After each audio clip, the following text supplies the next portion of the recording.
is freaking ridiculous. One thing which has been perplexing me lately, which you would know about if you followed me on Twitter, is bad paintings of babies. They just did not know how to paint babies. And what I don't understand, right, is that they had babies back then. Like, as long as there have been humans, presumably there have been babies. So the people painting these terrible babies, odds are, had seen real babies. So that's what I don't understand, because they could paint grown-ups fine. They were good at painting grown-ups. Like, yes, they looked like they were made out of mozzarella, but they looked like human adults for all intents and purposes. Like, they knew how to paint adults because presumably they could look at adults and be like, let's paint that. They had babies. Like, they had access to babies. They very much did have babies in society then. So why do all the babies in old paintings look like tiny old men? Archaeology could probably tell us that babies then looked like they do now. Whatever, we're gonna ignore that fact. Yeah, shut up science. In my head now, ancient babies must have all just looked like tiny, ugly old men. Because otherwise, why do they all look like that in paintings? They all look like that in paintings. They all look like tiny, ugly old men. But the people doing the paintings must have been able to see babies, because they were babies once upon a time, I assume. So did ancient babies just all look like tiny, ugly old men, and over time, they've just evolved to look like babies now, so we don't drown them? The other day, I was going through the Wikipedia page for the English monarchy. Yeah, and I've made a few notes. Very rude. From 1013 to 1014, the King of England was named Forkbeard. Forkbeard's son became king, and Forkbeard's son was named Canute. C-N-U-T, no last name, just Canute, like Shakira or Beyonce. God bless his family.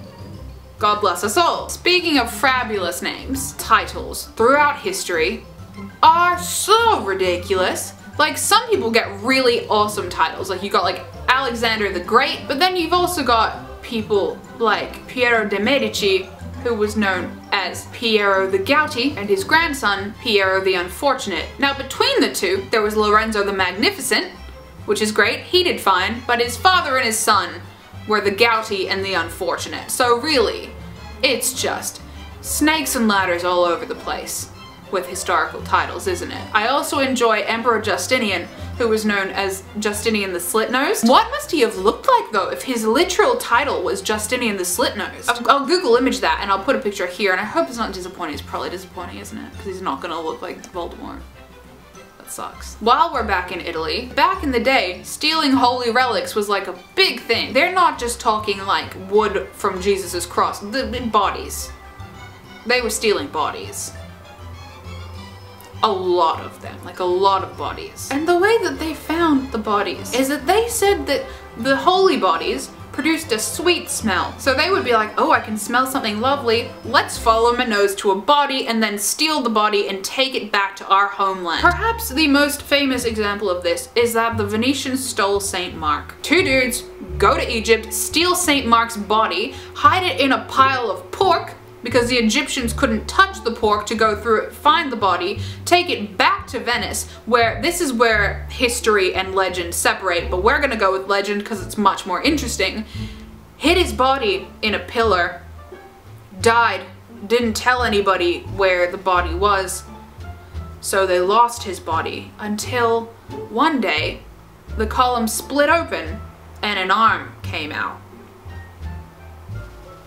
Found him. I'm pretty sure, first of all, that it wouldn't have been an arm anymore, and second of all, like, the dates just don't match up, and also the real St. Mark's body pretty much got destroyed in a fire with the whole church. But we're gonna stick with the other version because that's much more fun, and either way, two dudes very much did go to Egypt, steal a body, and hide it in a pile of pork, so that's pretty funny. To wrap things up on a high note, we're gonna talk about death, and my favorite thing is monarchs who died in stupid, stupid ways. For example, King John, who is now possibly my personal hero, is thought to have died from dysentery brought on by eating peaches and drinking wine. Bellinis. He died from Bellinis.